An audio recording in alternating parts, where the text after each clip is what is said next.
ഞങ്ങൾ ഇന്ന് പോകുന്ന ഒരു ഗിഫ്റ്റ് മേടിക്കണം. അങ്ങനെ അഞ്ചലോട്ട് പോവാണ്. കൂടെ നമ്മുടെ മൂപ്പൻ്റെ അനിയത്തി ഉണ്ടായിരുന്നു. അങ്ങനെ പിന്നെ നമ്മൾ അഭിഷേക് നിൽക്കുന്ന കടയിലോട്ട് പോയിട്ടുണ്ടായിരുന്നു. അത് കഴിഞ്ഞ് നേരെ നമ്മൾ ഗിഫ്റ്റ് മേടിക്കാൻ വേണ്ടി കയറിയിട്ടുണ്ടായിരുന്നു. ഗിഫ്റ്റ് ആർക്കാന്ന് വെച്ചാൽ നമ്മുടെ ഫിസുവിന് വേണ്ടിയിട്ടായിരുന്നു. ഫിസുവിൻ്റെ ബർത്ത്ഡേ അല്ലേ, അതിൻ്റെ ഇടയിൽ കൂടെ എൻ്റെയൊക്കെ പോയി പാമ്പിനെയൊക്കെ എടുത്തുകൊണ്ട് വന്നിട്ടുണ്ടായിരുന്നു. അങ്ങനെ നമ്മൾ ഗിഫ്റ്റൊക്കെ മേടിച്ച് കടിക്കും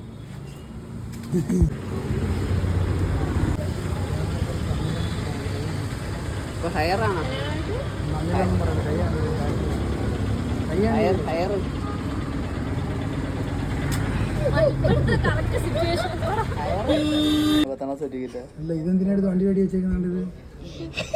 പാമ്പിനെ കാണിച്ച് നമ്മൾ അമീനായെയും അഭിഷേകിനെയൊക്കെ പറ്റിച്ചിട്ടുണ്ടായിരുന്നു.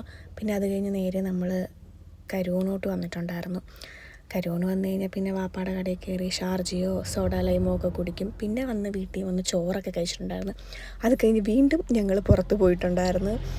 ഫിസുവിന് ഡ്രസ്സൊക്കെ എടുക്കണമായിരുന്നു. അങ്ങനെ നമ്മൾ വല്യമ്മായും തസ്നീത്തായും സുർമീത്തായും എല്ലാവരും കൂടെ കൂടിയിട്ട് വീണ്ടും നമ്മൾ പുറത്തോട്ട് പോയിട്ടുണ്ടായിരുന്നു.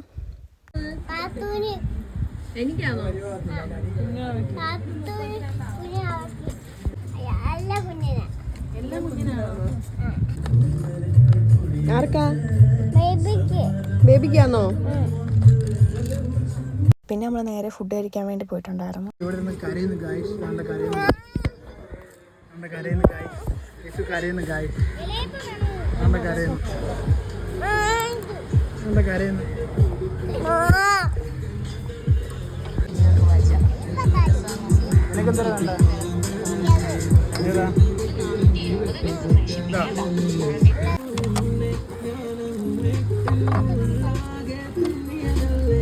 പിന്നെ നമ്മൾ ഫുഡൊക്കെ കഴിച്ച് കഴിഞ്ഞിട്ട് വീണ്ടും നമ്മൾ അറ്റ്ലസിലോട്ട് പോയിട്ടുണ്ടായിരുന്നു. കടക്കിൽ